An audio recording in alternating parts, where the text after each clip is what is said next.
Sa kadalanan nga akong giagian, daghan kog nakita nga kasakit sa katawhan.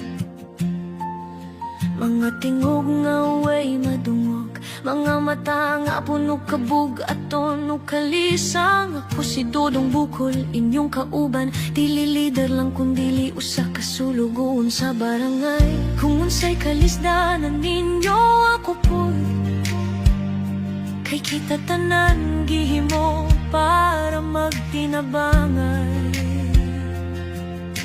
Ug kung kani akong baruganan, maunay hinungdan sa akong kapalaran. Dili ko mahadlok, dili mo hunong, kay para ni sa katawhan, para ninyo tanan. Kung kani akong pagkikriso, so be it, bisan tuod kinabuhi ang baylo. So be it, basta ang akong katahan, makita ang kahayag, bisan akong mupasan sa kangit-nit. Dili ko malimtan sa 3 de Mayo, sa tigos nga akong gihigugma. Kung kinahanglan mo barug ko hangtod katapusan, so be it, para ninyo akong kinabuhi para sa tanan. Karing mga lagad ka nga pabor sa katawhan, mubarog jud ka, kay mao man ni rason nga naata diri. Kung kani ako magbisog para sa katungod sa mga katawhan, mahinungdan sa kong kamatayon, so be it. At least di ko malimtan sa katawan diri sa 3 de Mayo, siyudad sa Digos sa Davao dito.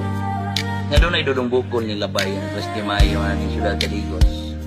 Kani barok para sa ilang katungod.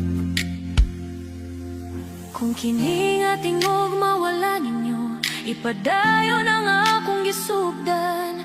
Kay kamo ang tinuod nga kusog, kamo akong baruganan.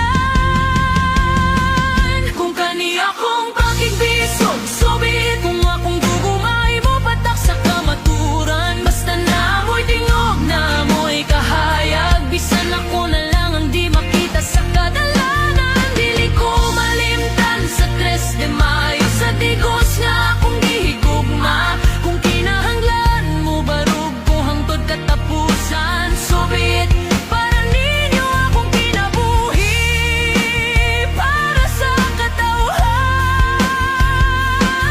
Ayaw mo kabalaka, dili ko mawala, kay kada tingog nga musukol sa sayop